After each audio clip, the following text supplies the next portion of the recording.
right, Joellen, this is one of my favorite things to do right here. Yeah. So what are we going to do today? Well, the landscaper changed out the flowers, and then they did something that we don't really recommend, and they cut the daffodils back. Oh, yeah, I see Now, that. what we like to do is leave the foliage and let it die down naturally, because that's how it's going to produce energy to have blooms for next year. Okay.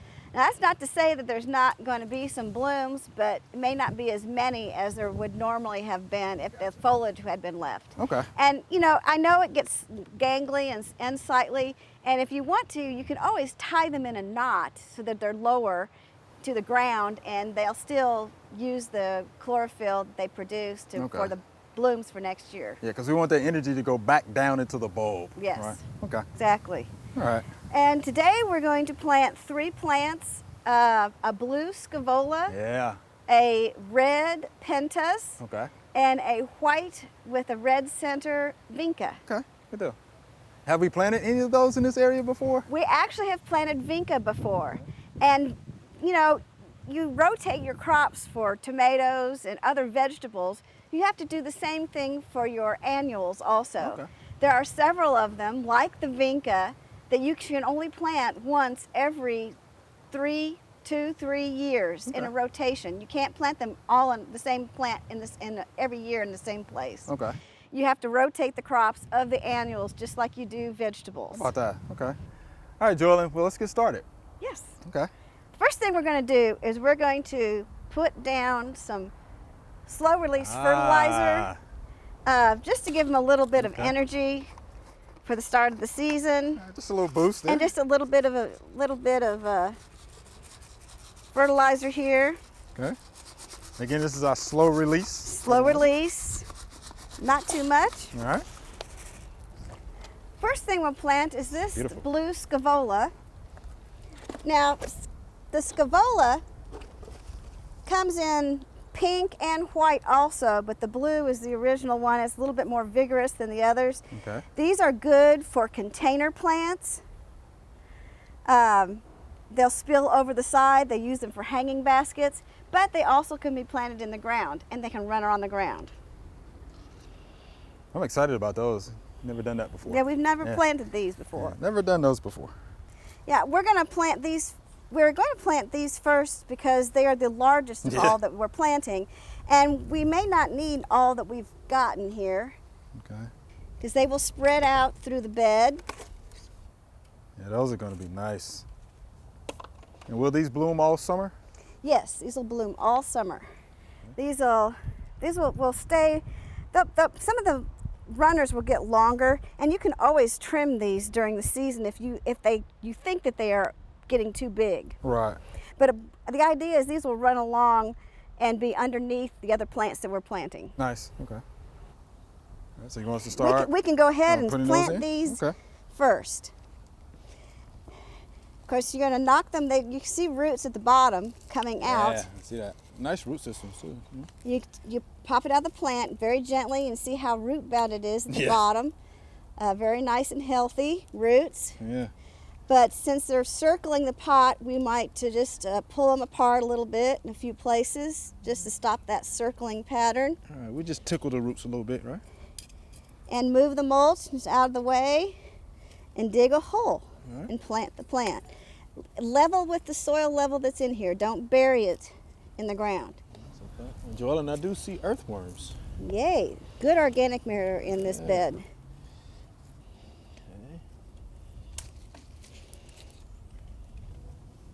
And if we have some pieces that are broken off, we just go ahead and people just pinch those off? Yes, you can. Just fine? In fact, some people might actually trim all of this back so that all these long stems are gone. Okay.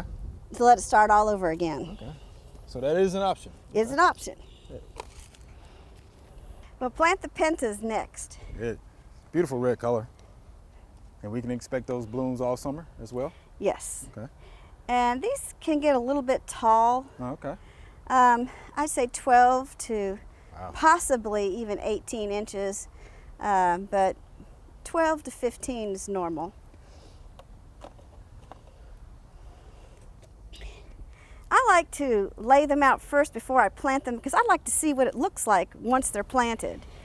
And since we know these get a little bit bigger, we space them out accordingly. Okay. So that they don't crowd each other, because that's when you get disease problems. Yes.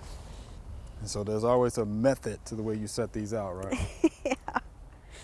Yeah, I like mixed color beds, and I like to mix up the colors in the bed, more kind of somewhat even, like a patchwork. All right. Got them all in. Okay. Now that these are all in place, we can plant them. All right. This is going to be nice. These don't seem to be as root bound, and I don't feel the need to try to move them too much out of the way. We'll have to look at each one. Okay. Some of them are okay, some of them need a little bit of separation. Again, we don't want to bury them, so we're going to try to stick with the same level of soil that it was grown in. And there's an earthworm. Goody, goody. Yay. It's our garden friend.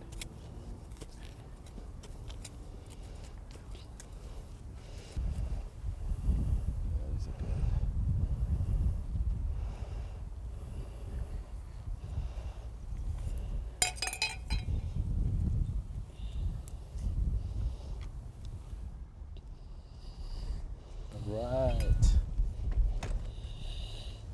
I'll leave that last one for you there. I'm right here. Yeah. Soil is good too. Well, it's really good. Well, it's nice. Yeah, it's good. Now, we got blue and red. Now for the white Vinca. All right.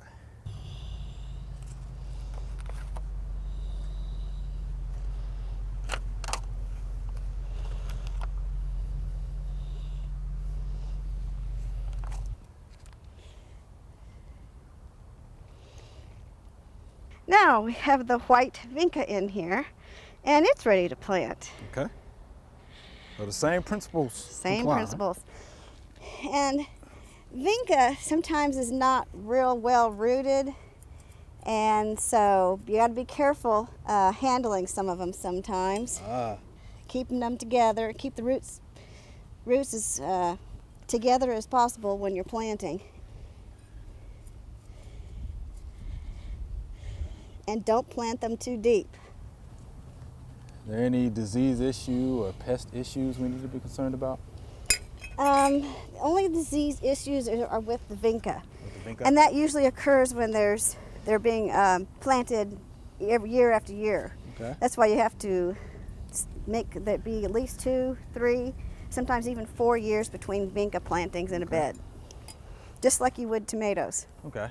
So again, that rotation that you were talking about, Yes. not just for your vegetable garden, right? Not just for vegetable garden, you're for your How about annuals that? also. All right. And so now we have a theme of red, white, and blue for the summer. For the summer. I can't wait to see what it looks like once everything grows up and fills in, right? Yes, I think it's gonna look good. This is always fun, Joellen. Thank you. It is. I appreciate that. You're welcome. Thanks for watching the video. If you enjoyed it, please click the subscribe button below.